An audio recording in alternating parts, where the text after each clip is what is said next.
ആമയിഴഞ്ചാൻ തോട് ശുചീകരണത്തിന് സ്ഥിരം സംവിധാനമുണ്ടാക്കും. സബ് കളക്ടറുടെ നേതൃത്വത്തിൽ പ്രത്യേക സമിതി രൂപീകരിക്കും. മാലിന്യം വലിച്ചെറിയുന്നവർക്കെതിരെ കർശന നടപടിയെടുക്കും. പോലീസിന്റെയും കോർപ്പറേഷന്റെയും നിരീക്ഷണ സംവിധാനം കർശനമാക്കാനും മുഖ്യമന്ത്രി വിളിച്ച യോഗത്തിൽ തീരുമാനമായി. ആർ റോഷിപാൽ നൽകും വിശദാംശങ്ങൾ.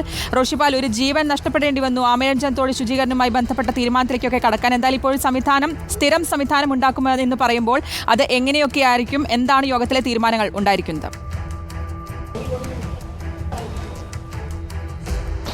തലസ്ഥാനത്തെ ഏറ്റവും വലിയ മാലിന്യ നിക്ഷേപ കേന്ദ്രമായി ആമയിഴഞ്ചാൻ തോട് മാറുന്ന ഒരു സാഹചര്യത്തിലാണ് മുഖ്യമന്ത്രി തന്നെ നേരിട്ട് മന്ത്രിമാരുടെയും ഉന്നത ഉദ്യോഗസ്ഥരുടെയും ഒപ്പം റെയിൽവേയുടെയും പ്രതിനിധികളെ വിളിച്ചു ചേർത്തത്. ഓൺലൈനായി നടന്ന യോഗത്തിലെ പ്രധാന തീരുമാനങ്ങളിലൊന്ന് ആമയിഴഞ്ചാൻ തോടിലെ മാലിന്യം അത് പൂർണ്ണമായും നീക്കം ചെയ്യണം എന്നുള്ളതാണ്. അത് റെയിൽവേയുടെ മേഖലയിലുള്ള മാലിന്യം റെയിൽവേയും കോർപ്പറേഷൻ്റെ അധീനതയുള്ള മേഖലയിൽ കോർപ്പറേഷനും ഒപ്പം ഇറിഗേഷൻ്റെ അധീനതയുള്ള മേഖലകളിൽ ഇറിഗേഷനും ഈ മാലിന്യം പൂർണ്ണമായും നീക്കും. ഒപ്പം ഈ ആമയിഴഞ്ചാൻ തോട്ടിൽ സ്ഥിരം മാലിന്യ പ്രശ്നം പരിഹരിക്കാനായി ഒരു സമിതി സബ് കളക്ടറുടെ നേതൃത്വത്തിൽ രൂപീകരിക്കാനും തീരുമാനിച്ചിട്ടുണ്ട്. ഒപ്പം കോർപ്പറേഷൻ പരിധിയിൽ പൊതു ഇടങ്ങളിൽ മാലിന്യം നിക്ഷേപിക്കുന്നതിനെതിരെ കർശന നടപടി സ്വീകരിക്കാനുള്ള തീരുമാനമാണ്. നിലവിൽ മാലിന്യം പൊതു ഇടങ്ങളിൽ നിക്ഷേപിച്ചാൽ 5000 മുതൽ 20,000 രൂപ വരെ പിഴ ഒടുക്കാൻ കഴിയും. പക്ഷേ കൃത്യമായി പരിശോധന നടക്കുന്നില്ല.